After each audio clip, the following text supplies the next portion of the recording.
Le mot bien, on l'utilise tout le temps, n'est-ce pas? Pour parler de nos affaires, de ce qu'on possède.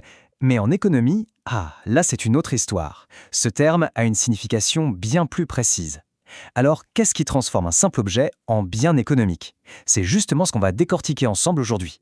Pour y voir clair, on va y aller étape par étape. On commence simple avec la définition de Daz. Ensuite, on verra qu'il y a un petit test, super facile, pour savoir si un bien est économique ou pas. Après ça, on plongera dans les différentes classifications pour enfin avoir une vision d'ensemble super claire. Prêt? C'est parti. Allez, on attaque direct avec la première section. On va poser les bases, la définition fondamentale. C'est quoi au juste un bien pour un économiste?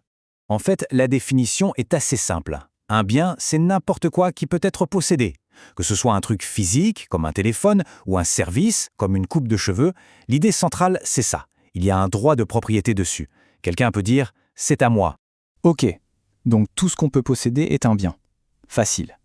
Mais, attention, ce n'est pas parce que quelque chose existe que c'est un bien économique. Et c'est là que ça devient intéressant. Pour faire la différence, les économistes ont une petite astuce, une sorte de test en 3 points. On y vient, justement. Pour qu'un bien soit qualifié d'économique, il doit obligatoirement passer ces 3 épreuves. C'est un peu comme un contrôle technique, si on veut. Alors ces 3 critères fonctionnent un peu comme des filtres. Premier filtre, l'utilité. Le bien doit servir à quelque chose, satisfaire un besoin.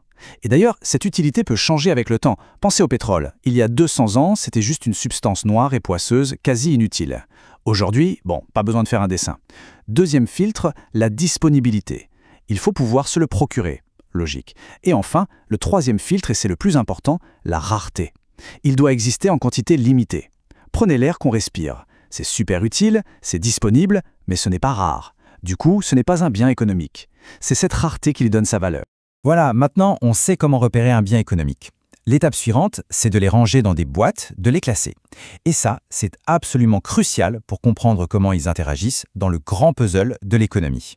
Première grande distinction, l'usage. D'un côté, les biens de consommation. C'est simple, ce sont ceux qui sont détruits, qui disparaissent quand on les utilise, comme un sandwich qu'on mange.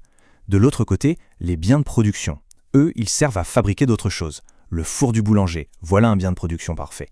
Et cette différence est fondamentale. Un pays qui investit dans les biens de production, il construit sa richesse future. Autre façon de classer les biens, leur place dans la chaîne de fabrication. C'est un peu comme une recette. Le bien final, c'est le gâteau prêt à être mangé. Le bien intermédiaire, ce sont les ingrédients, la farine, les œufs.